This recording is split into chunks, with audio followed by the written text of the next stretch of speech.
Smokey, do you know your ABCs? You're way too young for that, and you're asleep. That doesn't help. Smokey was going to help me pull a new letter from my jar for the alphabet challenge, but then he fell asleep. So I think I'm going to have to do it myself. Hi, everybody. Welcome back. And as you can see, I have little Smokey here fast asleep on me. He had a nap attack. His little brother, Yoongi, is somewhere around this room having a nap attack as well. They go, go, go, go, go, and then they crash just like this. So I am ready to do episode 2 of the alphabet challenge. So you will have already seen the video up for the letter G, and I was able to find a 5-star for the letter G, and I'll put a link to that down in the description. And now it's time to pick another letter, and we'll see what I end up reading. I'll just mention again that the rules for this are that I pick a letter of the. I'll put up on the screen here my where I'm at so far with the finding 5 stars, and I will then pick a letter of the ones that are remaining. I then have to pick 3 books that I think could potentially be 5 stars. I will read them all and tell you what I think about them, but I won't tell you what my rating is until the end, at which point I will rank them and give you my ratings. If I haven't gotten a 5-star yet out of those 3, then I have to find another book and keep going until I do hit a 5-star. So it could end up being really long, or it could end up being pretty decent. So for the letter G, I picked 3 books, and I was able to find a 5-star in those 3, as you can see on the screen now. So I now need to pick my next letter. So I have my little bucket here. Oh, you woke up. You want to help me pick one?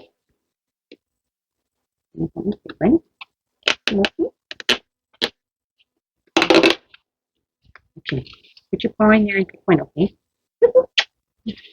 Oh, now he's going to get squirmy. He's going to go and be energetic again. Okay.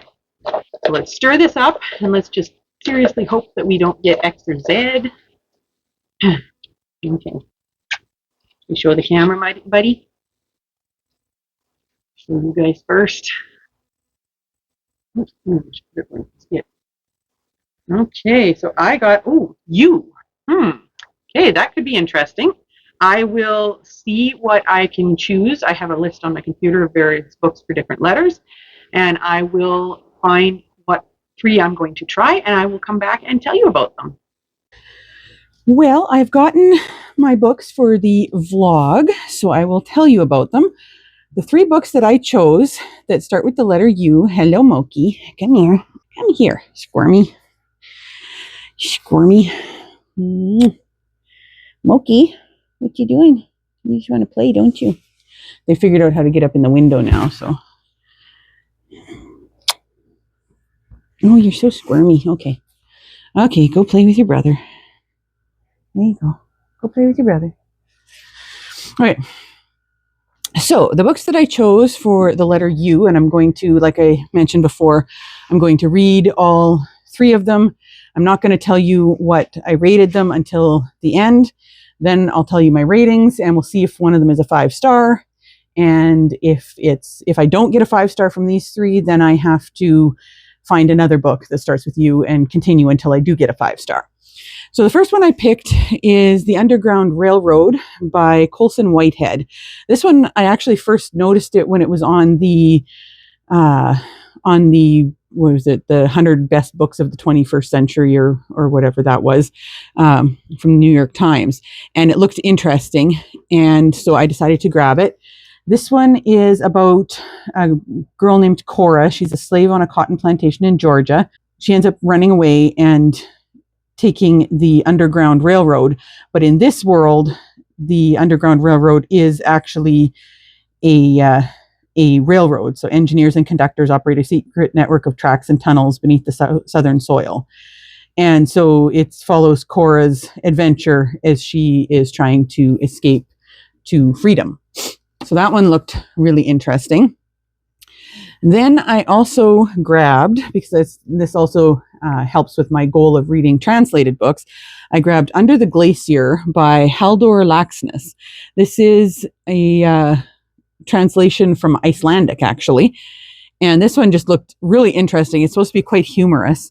It is a wryly provocative novel, at once earthly and otherworldly. At the outset, the Bishop of Iceland dispatches a young emissary to investigate certain charges against the pastor at Snæfell's Glacier, who, among other things, appears to have given up on burying the dead. But once he arrives, the emissary finds that this dereliction counts only as a mild eccentricity in a community that regards itself as the center of the world and where creation itself is a work in progress. So it sounds really interesting. This lady is apparently a Nobel Prize winning author, and looking forward to checking that one out. And then the last one that I'm going to read is Under the Whispering Door by T.J. Klune. And I know I've really enjoyed T.J. Klune in the past. I read The House in the Cerulean Sea and Somewhere Beyond the Sea. Really, really enjoyed them. It says, when a reaper comes to collect Wallace from his own funeral, Wallace begins to suspect he might be dead.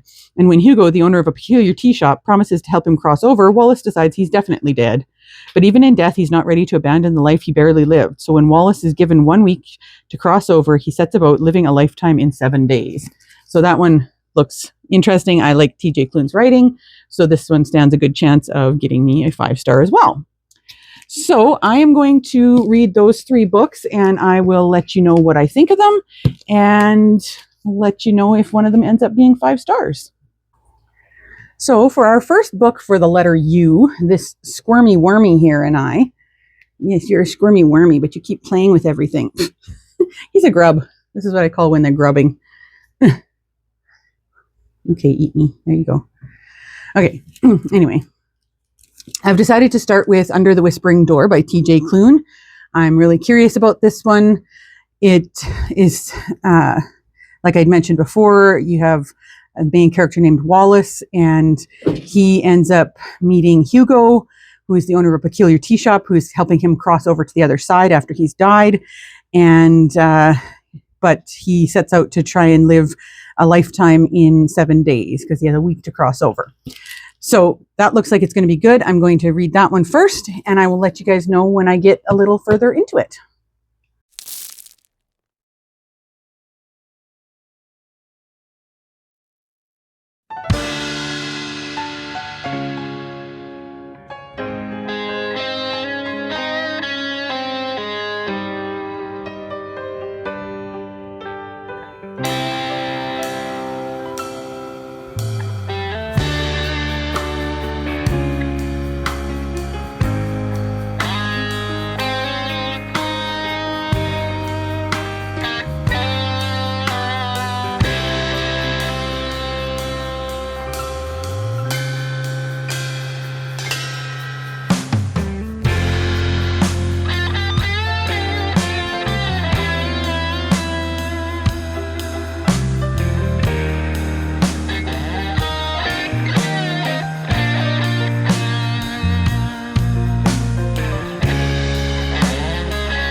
made good progress on Under the Whispering Door.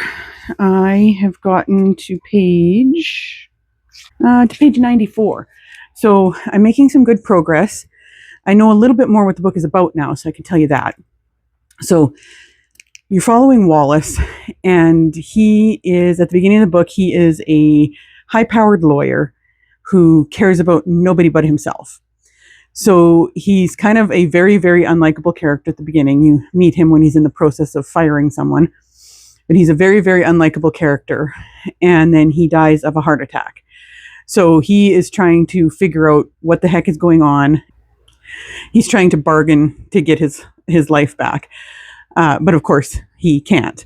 So he ends up meeting this woman named May, who is a reaper. And so she takes him to this place in the middle of the country somewhere, to this little tea shop, a very strange little tea shop. And there he meets Hugo. And Hugo is a ferryman. So Hugo's job is to help him cross over to the other side. But at this point, Wallace is still trying to bargain to be able to be allowed to be alive again. So there's a lot of rather humorous parts to it. It's definitely heavy on the dealing with grief and with your own mortality, which makes for some pretty deep subjects when you're reading it.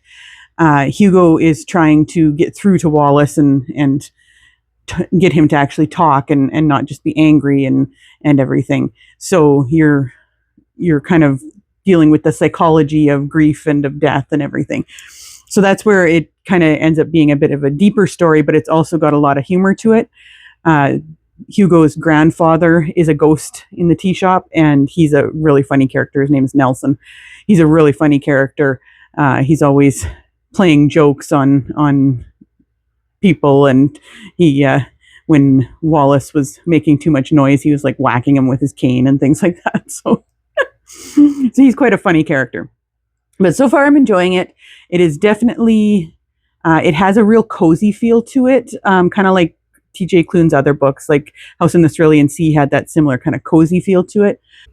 At the same time, it's a bit darker than I was expecting. Obviously, I mean, I wasn't sure what to expect, but the fact that it's dealing with death and crossing over to the other side and everything is quite a dark topic, but it's done in a cozy sort of way, if that makes any sense. So I'm going to keep reading this, and I will let you guys know when I get a little further. You're probably seeing this on my U vlog. I'm reading this book for two vlogs. I'm reading it for the vlog for the letter U, and then I'm also reading it for my library vlog, because that's where I originally picked it up. But I'm going to be putting out the U vlog first, because I don't want to have to not tell you what I'm rating the book and everything, which will make sense when you watch the vlog. And so then you'll see some of this again repeated in the vlog on the on my library challenge, but probably with a little less detail. So anyways, that's my thoughts so far on this one, and I will keep you updated as I move further.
chore time, lots of fun. Peanut butter, don't you know that I love you? Hi. Hi, sweetie. How's it going? You're so pretty. You got water dripping out of your lips. Well, last night I finished Under the Whispering Door, and it was good. It was definitely a lot heavier than I was expecting. I don't know really what I was expecting, but given the topic being...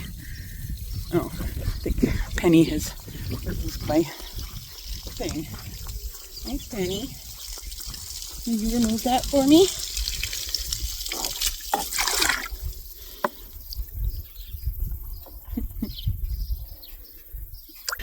So, yeah, I'm sweating. It was, I don't know what I was really expecting, given the topic, you know, it being about life and death and everything. But it was definitely heavy. I would say if you're going to read it, look up trigger warnings. It was very good. A lot of heartwarming, found family vibes that you usually get with a TJ Klune. Hi, Charger. Charger and Gypsy. Hi, Mitch. I'm not going to tell you my rating, but I will tell you that I definitely enjoyed it. It was, like I say, heavier than I expected, and it was one of those books that you can definitely get a lot of good advice from. It would bring a lot of comfort to certain people, I'm sure. And there was good representation in it, which TJ Klune's books always have. And yeah, I'm not going to tell you my rating because that would defeat the purpose of this vlog. Right, Mitch? Huh? But yeah, I'm not going to tell you my rating. We'll just go ahead and say that it is done, and you'll find out my rating at the end. I'm going to now move on to Under the Glacier by Halldór Laxness. That one is an Icelandic translation, and I will start reading that one.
Time for a donkey anatomy lesson.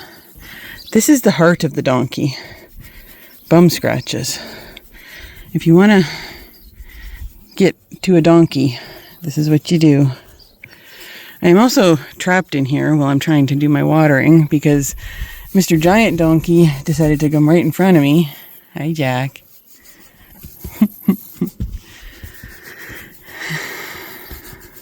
Scratching bums, filling waters. Hi, Jack. That makes a great video, Jackie. Here I am, scratching donkeys. So, the Under the Glacier. That one, I'm 70 pages in now. And essentially, you're following this unnamed narrator. And he has been tasked by the bishop. He's not a clergyman himself, but he's been tasked by the bishop to go north to Glacier. And he is supposed to determine what's going on, because there's been word that the pastor's not burying people, that he's not conducting services. There's been strange talk of coffin on the glacier. There's been talk of burials not happening, all those sorts of things. So he's tasked by the bishop to go and check this out. So you're essentially following his journal as he goes, and he talks to them, talks to the various people about what's going on in this tiny town next to the glacier. And so far, I'm finding the humor is really hitting me, which is funny because it's not. I can tell already that it's not the kind of book that'll be for everybody, but for some reason the humor is really striking my funny bone, and I'm really enjoying it so far. I'll when I get back inside, I'll read a couple of the little lines that I found just exceptionally funny. It just is very deadpan humor too, and the characters are just very entertaining to me. So anyways, that's where I'm at right now. I'm enjoying it so far, and I will let you guys know when I get a little further, and I'll when I get back inside, I'll read some of those funny passages to you.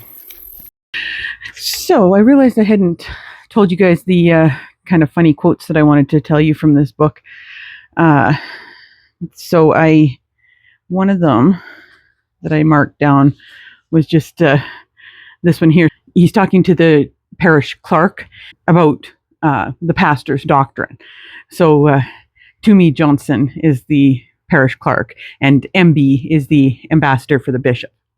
So he says, the MB, and his doctrine's all right? Toomey Johnson. Well, now, there's no fear of our Pastor John saying more than he should. MB, what does he lay most emphasis on in his doctrine? Toomey, we've never been aware that Pastor John had any particular doctrine, and we like it that way. MB, what does he preach then? Toomey, large questions often get little answers, my boy. Pastor John did not preach much in the past, and preaches even less now. Fortunately, many people would say. But it's not that we here are against doctrines, least of all if there's no need to follow them. Doctrines are for entertainment, I've always felt. In a parish not far from here, there is a pastor who has preached a lot. People have started to take what he said seriously. It has not turned out well. I don't know why, but that just tickles my funny bone. And then, let me see if I can find the other one. So, and then in this part, the ambassador for the bishop, ambassador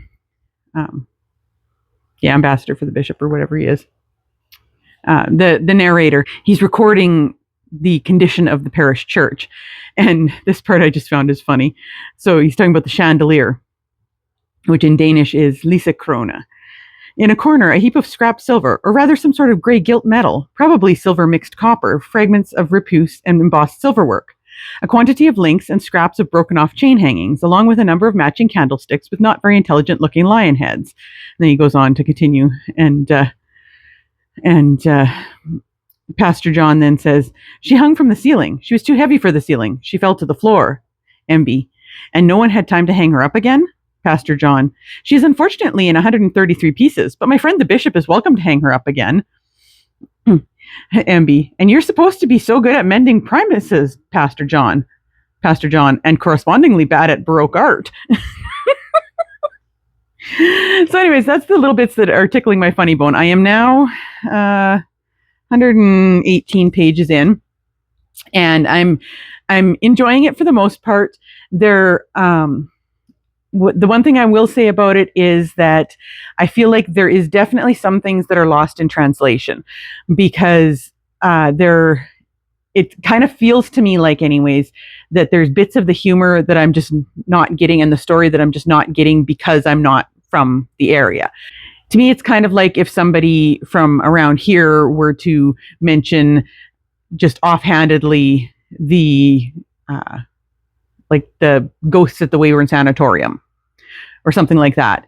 And we know, or I know what that means because I've lived around here and I know what they're talking about.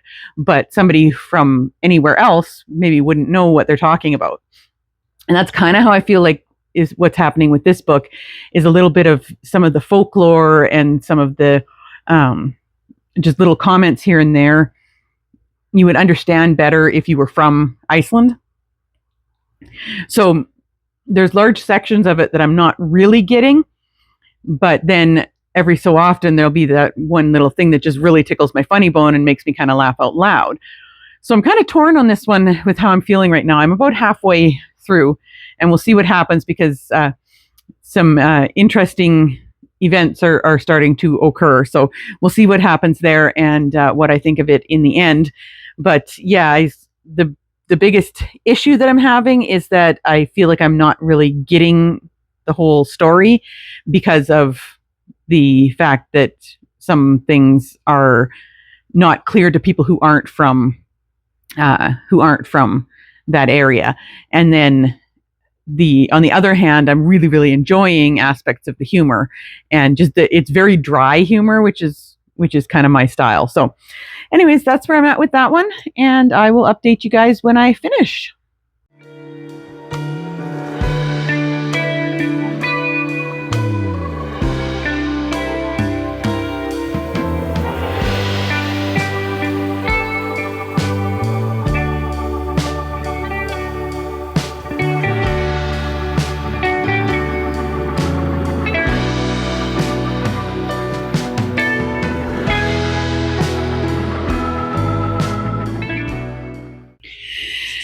Hello, everyone.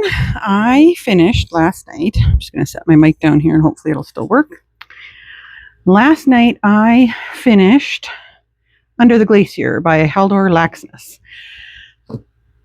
I'm not sure how I feel about this book because when I first finished it last night, I was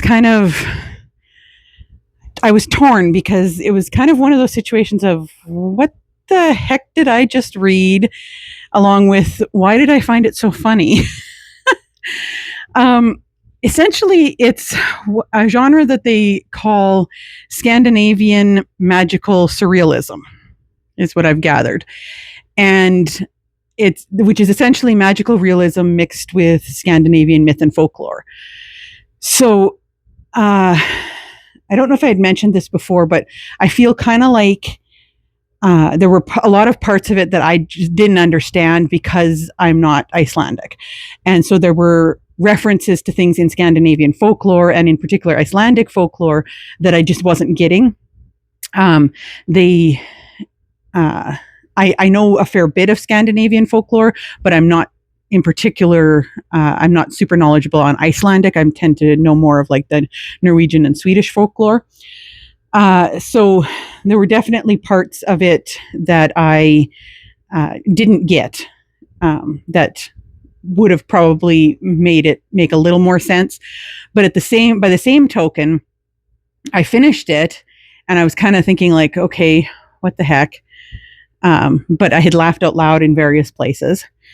And then overnight, it was stuck in my head.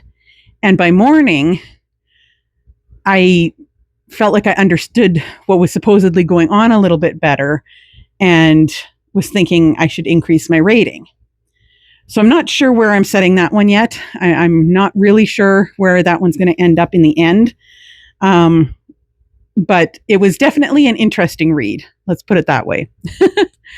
So continuing on with the vlog for the letter U, I am now going to be starting The Underground Railroad by Colson Whitehead.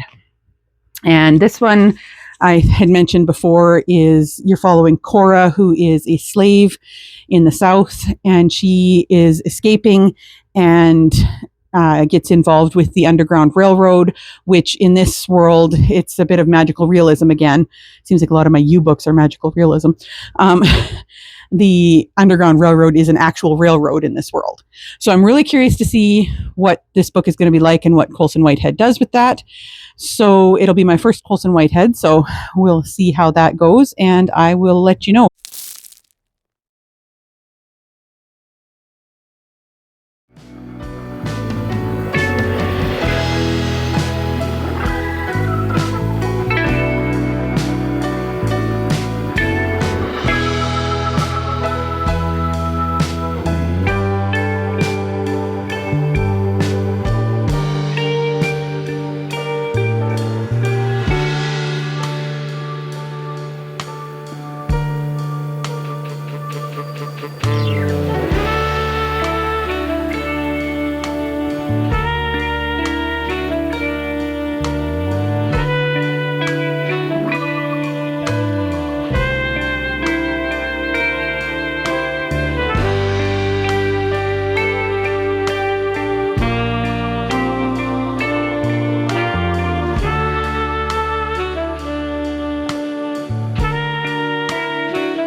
So I started The Underground Railroad by Colson Whitehead.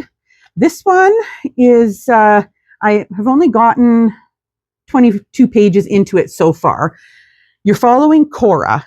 She is a slave. I believe this is in like the 1820s.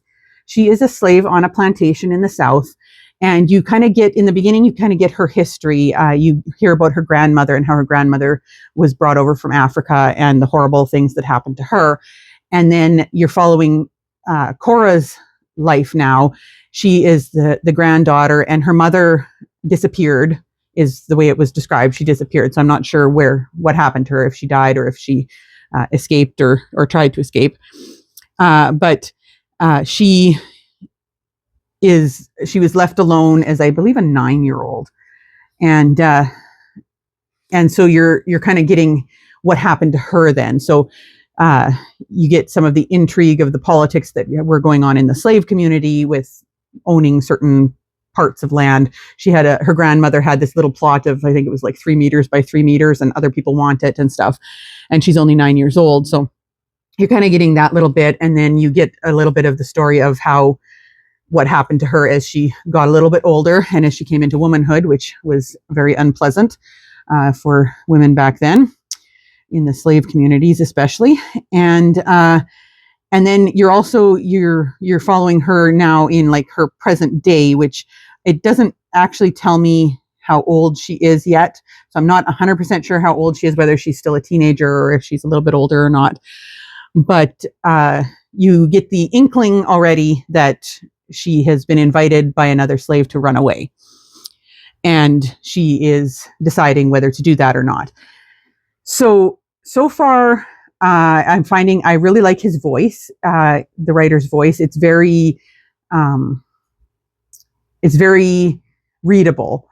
The topic is very heavy. I have a feeling this is going to be a very heavy book, but I'm very interested in it. So I already feel for Cora, and so that's a good part of the first couple chapters. But like I say, it's going to be a very heavy book. And for me, what I'm finding is I want to pick it up again, which is sometimes not the case when it's a really heavy book for me. And so that's a good sign. I'm hoping that that's a good sign that I'm going to like this and enjoy the read, because I do want to pick it up again, even though it's really heavy. I would say definitely check your trigger warnings if you're going to read this, because there is a lot of instances of sexual assault talked about. There is abuse, severe abuse of people, and all of that. He doesn't pull any punches as to what life was like as a slave in the 1820s. And it was brutal and terrible and makes a person want to cry. So, just so that you know that if you go into reading it, look up your trigger warnings. But yeah, I'm really enjoying it so far, and I'm looking forward to continuing. And hopefully I enjoy this one as much as some of the other ones that I've been reading. And I will let you guys know when I get further into it. Well, I'm giving Mr. Frosty here his meds. Hey, Frosty. He's got what's called heaves, which is almost like asthma for ponies. So he has to have meds in his oats today for 2 weeks anyways. So I thought I would just update you while I'm sitting here on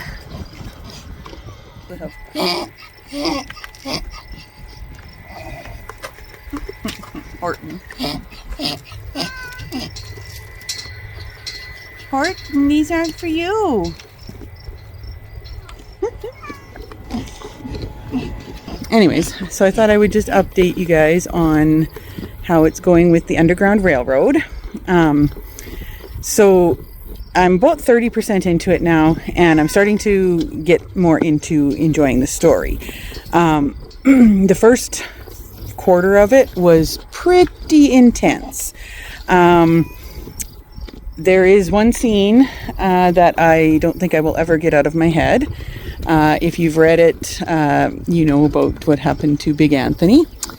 And I don't think I'll ever get that out of my head. It was very intense. And I understand that that's how things were back then. But it is hard to read about. But now that now Cora and another slave have run away, and they've taken the first leg of the Underground Railroad. And so now I'm finding it starting to get quite interesting.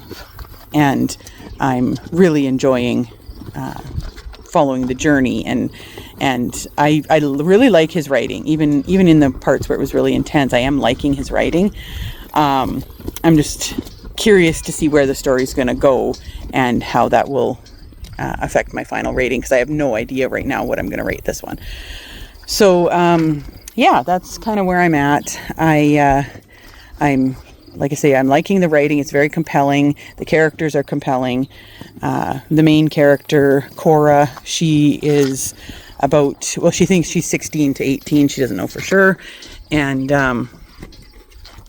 she's quite an interesting character. She's got a lot of heart to her, and she has her mother was the only successful runaway from their plantation that they were working on in the past, and so the other slave thinks that she's going to be good luck because her mother was the only successful runaway. So we'll see how that goes. Her mother's story was quite interesting as well, and you got to learn her grandmother's story as well. Her grandmother was the one who was taken from Africa. So yeah, I'll just keep on reading that one, and I'm hoping that I'll enjoy the rest of the book, and I will let you guys know when I finish. Hey, Frosty. Hey, sweetie. Frosty is blind in this eye, if you're wondering.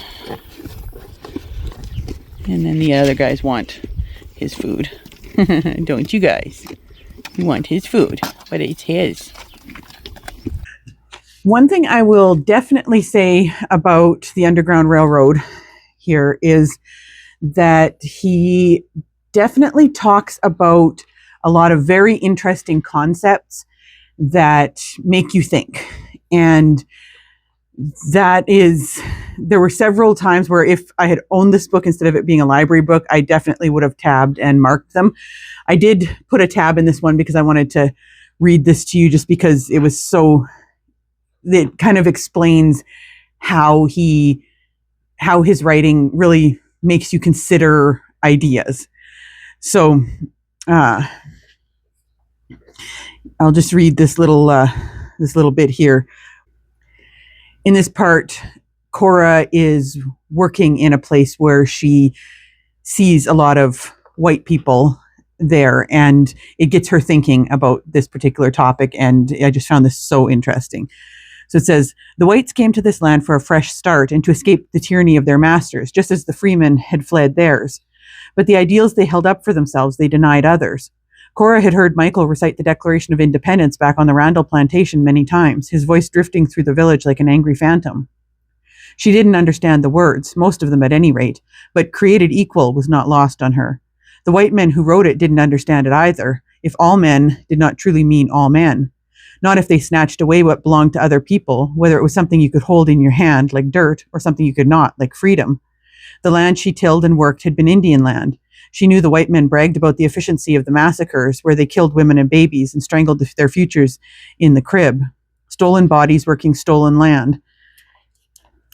It was an engine that did not stop, its hungry boiler fed with blood.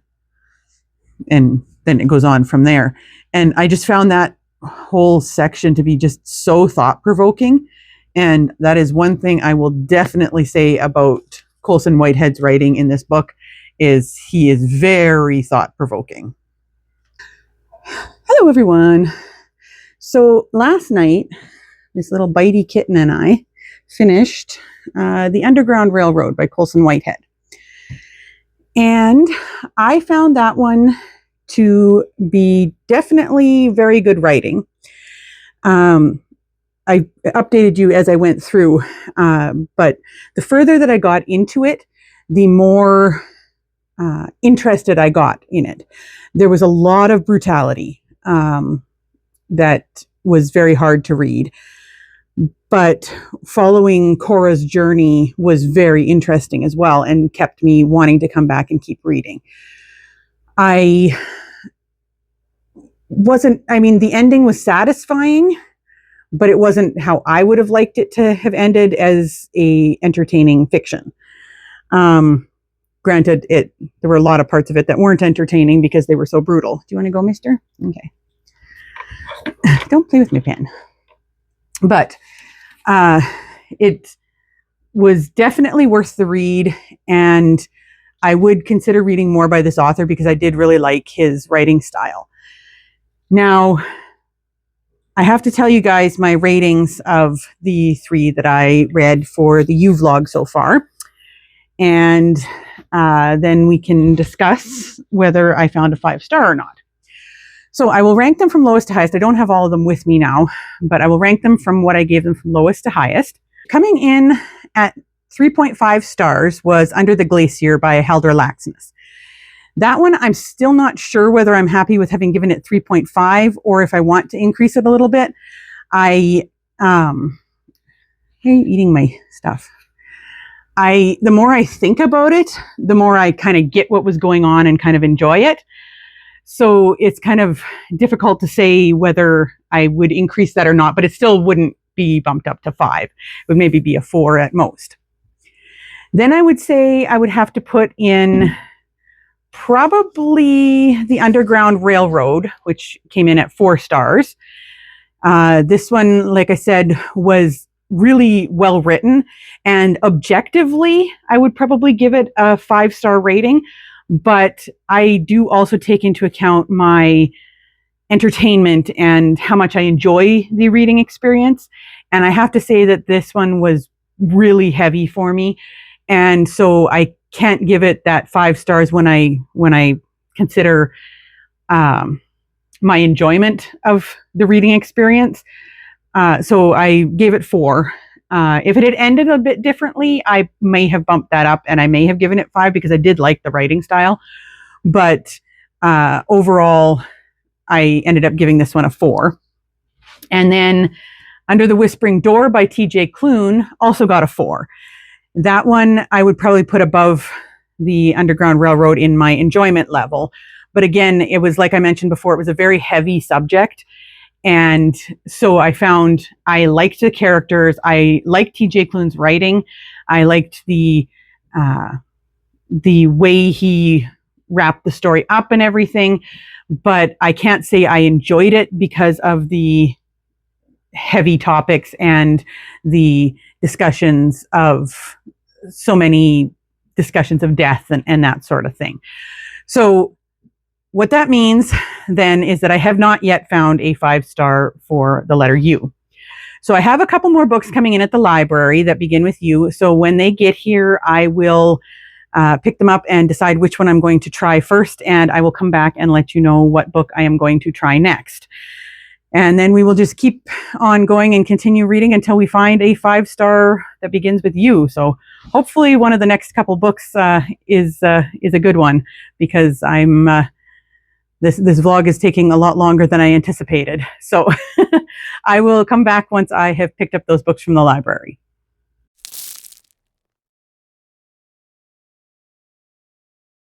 Well, everyone, we have another U book to try.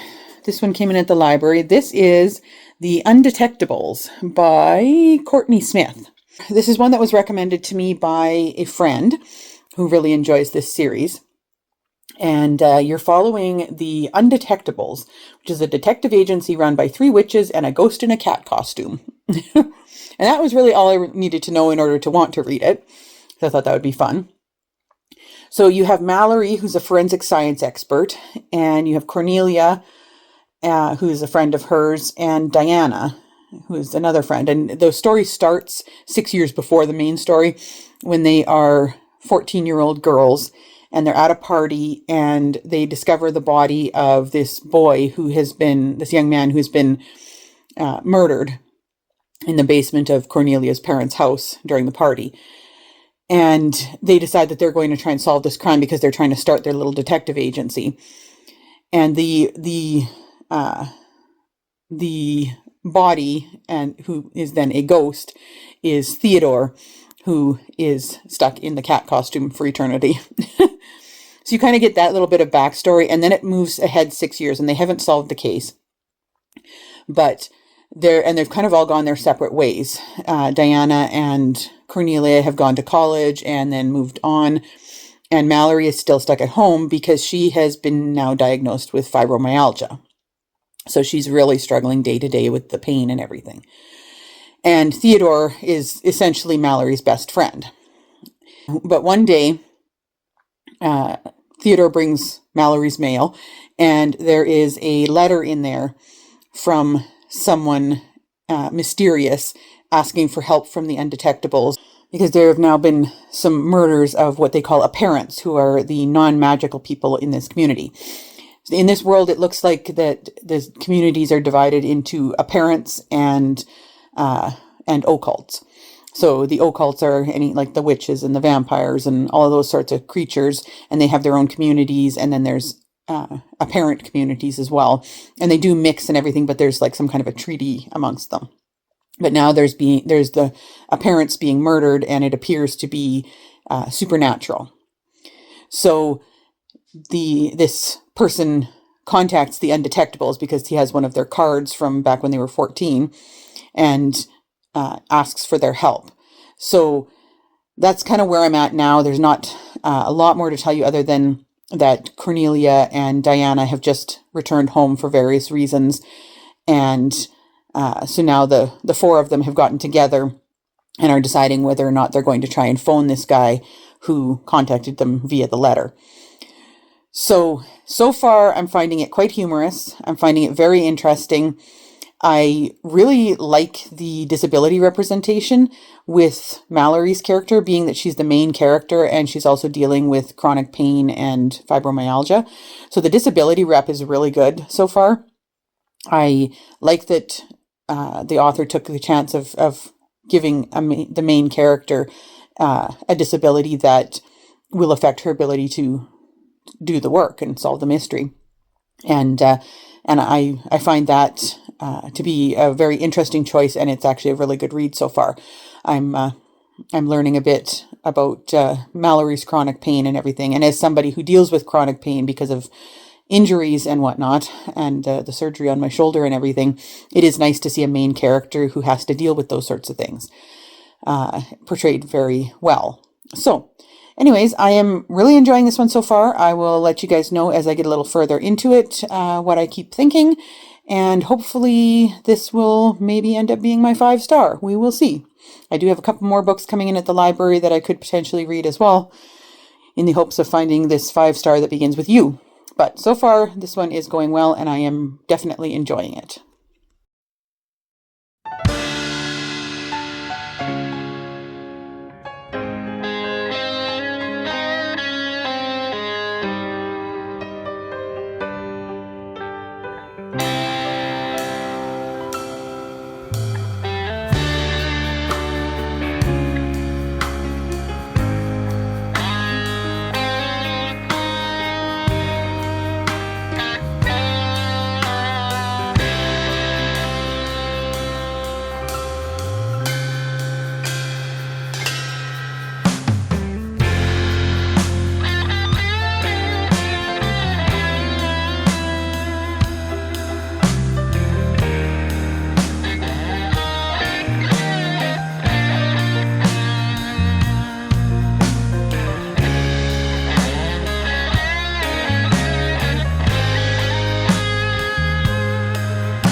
This update is brought to you by Yoongi, the cutest little dark gray kitten I have ever seen.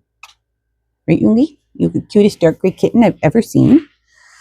Okay, so I'm going to update you now on where I'm at with The Undetectables by Courtney Smith. So far, I am at chapter 12, page 149, and I'm really enjoying this book. It is highly entertaining. I will definitely say that. There have been parts in here that I actually laughed out loud. In particular, I really, really enjoy Theodore the Ghost, his character. He is so funny, and he says just kind of the goofiest things. And I just love him. I'm going to see if I can find that one. Mallory, our main character, and her friends and Theodore are all in their lab, in Theodore's lab, and they're talking about using the potential of using a mass spectrometer in order to study magic, and to see if they can use a mass spectrometer to identify what elements are composed up of different types of magic from different people and stuff, and that's how they can identify who cast some kind of a spell. And so Cornelia, her friend who's very rich, tells them to just buy a mass spectrometer. She'll pay for it. Cornelia says, to go ahead and buy it because there's money's not a problem for her. She can use her family's money. And then Theodore says, "Allow me to take care of procuring one for us," Theodore said grandly to Mallory, then turned to Cornelia. "Could you order one for me? I can't use a computer. And even if I could, they won't let me sign for it because I'm dead." I don't know why that just struck me as so funny. I laughed out loud. It was so funny.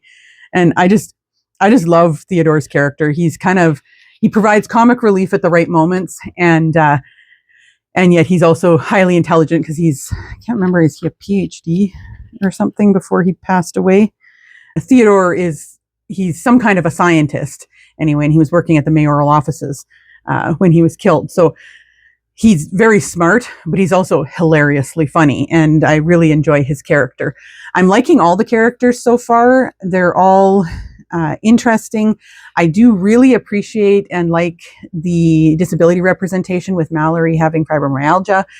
And I think that Courtney Smith does a really good job of inserting that into the story to make, to show how this would affect someone like Mallory, while also not making it like the main focus of the story.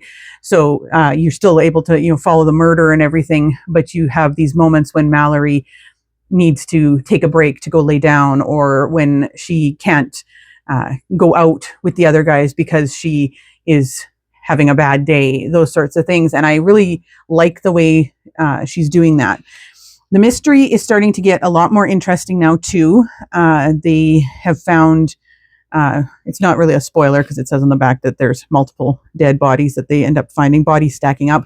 But they've had a second death now in the same manner as the first one, and they are still no closer to figuring out who did it. But there's obviously something going on that is strange, because Cornelia is involved in working with bugs as an entomologist, and a forensic entomologist, I believe is what it is. And she has these bugs that can detect certain types of magic, and she uses them, and the magic type that they've detected is something that's unrecognizable to them. So there's obviously something more going on. There's also a lot of intrigue surrounding the nightmare of the town, and a few other creatures. There's some talk of them wanting to build a for-profit prison. So the nightmare is obviously not a very nice guy, but he is suspicious in some of the things that he's doing, but I think he would be too obvious a culprit for the actual murders. So, but overall, I am really, really enjoying this one. I like her writing. It's very easy to read. Like I say, there's the right amount of humor in it, and I'm finding it just carrying me along really well. And I'm hopeful because even though it's a lot more lighthearted than some of the other books that I read, it also is much more entertaining. And as you know, I do my rating based on not only the educational value and the subjects of the books, but also on my entertainment of reading the book. And so far, this one is looking promising. So I am very excited to continue, and I will let you guys know when I get further in that book.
So, time for a little update on where I'm at with the Undetectables. I'm still really enjoying it so far. I've hit at least around 50% of the book. Move you guys over a little so you don't not getting the curtain in there. I finished about 50% of the book now, a little over 50%, and I'm still really enjoying the story. I especially like the characters, and Theo the ghost is my favorite so far. I definitely am finding the mystery very intriguing. There's lots of strange elements, and it looks like the stakes are rising as we go to not only having to prevent murders, but possibly preventing the destruction of the world. But I'm really enjoying it so far. So I'm really crossing my fingers and hoping that this is my 5-star. We will see. I haven't decided anything to do with the rating yet. Otherwise, if I don't give this one 5 stars, I do have 2 more U-books out from the library, and I have 1 more at home here that I can try. But I am hoping that this is a 5-star, because then I can try a different letter. So I will update you guys once I have read the rest of the book here. I'm hoping to maybe finish it in the next day or so. And then I will let you guys know what I thought of it. And we will move on to another letter. Oh, Mr. Jungi likes the book, don't you, buddy? You like to be a bookmark. That's what you like. He's always sitting on my book as my bookmark. He's also obsessed with lips. You're obsessed. And with my fingers. You're obsessed. How come your little brother's never over here? Always. You're the camera one. He's the one who wants to be on camera all the time. Moki just wants to nap and play. Anyways, I will let you guys know when I get done the book, and we can talk about it and see what my rating is. All right, everybody. I finished last night The Undetectables by Courtney Smith. And I really enjoyed this one. I had such a good time reading it. The characters were really good. I really enjoyed the characters. I liked the banter between the girls, and I liked the way she portrayed your friendships and stuff in your early 20s. When you're starting to go out on your own, these girls have been friends for their entire lives, and now they're starting to go out on their own. I really, really appreciated her chronic injury or chronic illness representation as someone who deals with mental health issues and chronic illness and that sort of thing. I really did appreciate that in the book, with Mallory having fibromyalgia and just the challenges that gave her, and the way that she had to make allowances for things that she was dealing with, and also for the way that it made her feel. Because as someone who deals with a chronic injury with my shoulder that is constantly in pain, having to accept the fact that you can no longer do all the things that you used to be able to do is difficult. And I really appreciated the representation with Mallory. There was also a lot of really good LGBTQ plus representation. You had characters that were gay, and you had non-binary characters, and it was just overall a very, very well done representation as far as I could tell. And I liked the fact that the mystery was interesting. I had kind of guessed who the villain was before the end, but I didn't guess all of the whys as to why this villain was doing what they were. And yeah, overall, I just found it a really, really enjoyable read. And so I am giving this one 5 stars. Now, so I will tell you what my rankings are for the books that begin with U, and then I will show you me entering it into the graphic. You will notice with the graphic that I now have a 5-star book for the letter J, and that was James by Percival Everett that I read this past month, and you will have seen the vlog about that if you watched it there about a week ago. So I don't need to get one for the letter J now, so that'll be a difference on the graphic. But so my rankings of the books, so coming in at the bottom with 3 stars was Under the Glacier by Haldor Laxness. And again, this one I'm still torn on whether I want to give it 3 stars or more, because the more I think about it, the funnier it was and everything. But in the process of reading it, I was confused a lot of the time as to what the heck was going on. But I would like to try some more of his writing and just see what he's like in other stories. So that one got 3 stars. Then I would say probably my next one would be The Underground Railroad by Colson Whitehead, which came in at 4 stars. That one, again, like I say, it was very, very well written. And I think objectively, it could have been a 5-star. It's just that I didn't enjoy the process of reading it very much. And for me, that really plays into it. So I ended up finding some of the scenes a little too disturbing for me. So that was came in second at 4 stars. Then, well, I guess that came in third. Then in the second place position, I would put Under the Whispering Door by TJ Klune. That one I also gave 4 stars to. Again, I found it a very touching story, and I liked the character arc of the main character, but I found the topics to be really, really heavy for me, especially at the period that I was in with the things that were going on in my life at the time. I found it to be a very, very heavy topic. And so again, the enjoyment level just wasn't there. And then coming in at 5 stars is The Undetectables by Courtney Smith. Now, I have to tell you guys that I struggled so much with what to rate this one at first, because I loved this book. I had such a fun time reading it. It was so entertaining, but it's a cozy mystery slash paranormal urban fantasy with not a lot of deep, meaningful subtext in it. And so I felt really, really guilty giving this book 5 stars when I gave like The Underground Railroad and Under the Whispering Door only 4 stars. And I thought that was kind of a funny thing that I just wanted to talk to you guys about.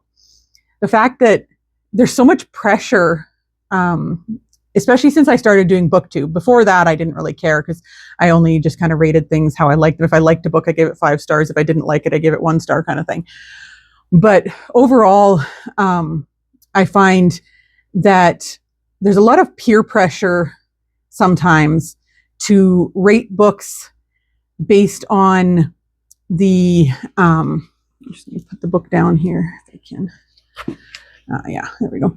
To rate books based on how you think people think you should rate them rather than how you really feel. And I think that's kind of what I was struggling with, because both Under the Whispering Door and The Underground Railroad have such deep, meaningful messages in them and important topics that they're discussing.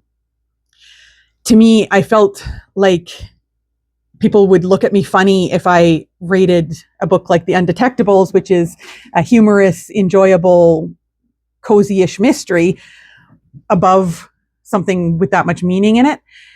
And it's because for me, when I rate books, a huge part of what I'm rating is my enjoyment of the process of reading it.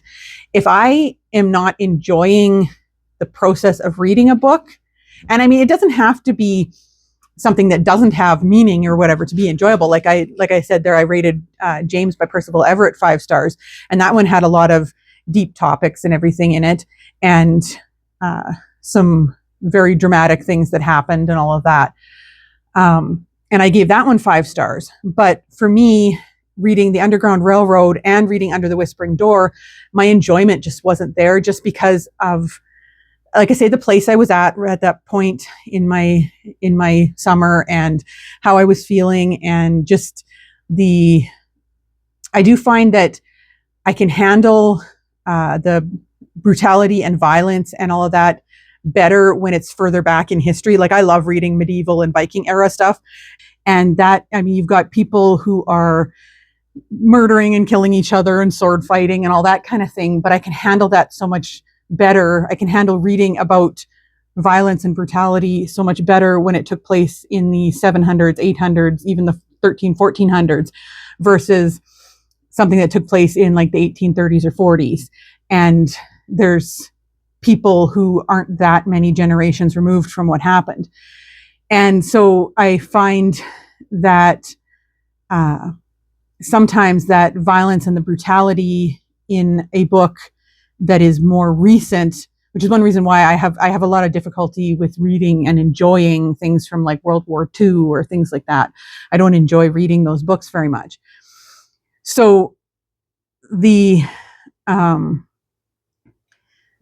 whole idea of rating a book like that higher just because it does have good messages and is well written, but if I'm not getting anything entertaining out of it, because I read for enjoyment, you know, I read a lot of history books and that sort of thing, and that's where I get a lot of my information on what actually happened and that sort of stuff.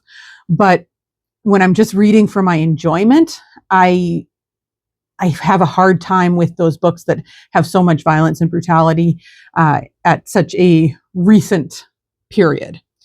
I guess is kind of what I'm getting at, which is it's just a personal thing. But then, like I say, I felt guilty because here I'm writing this humorous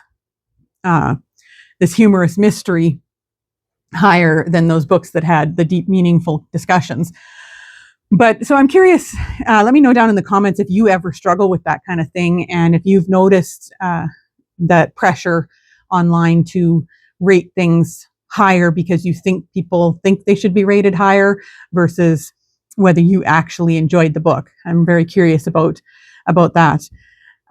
So yeah, that's you'll see down here now in the graphic that I have the undetectables in at my letter U, and I have James in for letter J.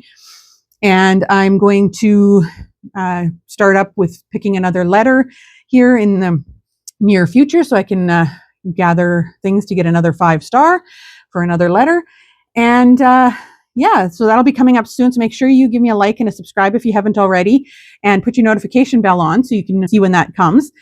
And I'm really excited about some of the vlogs that I have coming up for you guys. So make sure you stay tuned for that. And I will see you guys soon on another video. Bye.